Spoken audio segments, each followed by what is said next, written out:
చూడండి, కాంపిటేటివ్ ఎగ్జామ్లో ఈ విధంగా ఇచ్చినట్లయితే దీని యొక్క మొత్తం ఎంత అని అడిగితే చూడండి, 2.2 అలా ఉన్నది కదా, చివరిలో 5 రోళ్ళు ఉంది. ఇప్పుడు 5 రోళ్ళు ఉంది కాబట్టి సెకండ్ టేబుల్ 5 వరకు చూద్దాం.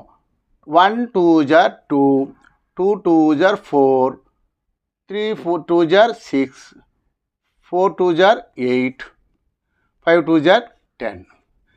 ఈ 5 నెంబర్స్ ఉన్నాయి కాబట్టి పాయింట్ తర్వాత 1 2 3 4 5 ఆన్సర్. దీన్ని చూద్దాం. ఈ 3s కాబట్టి 3 టేబుల్. 1 3 * 3, 15 + 1 16.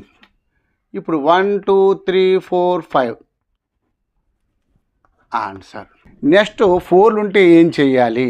ఇలాగే 4th టేబుల్ ఉపయోగించాలి. ఆన్సర్.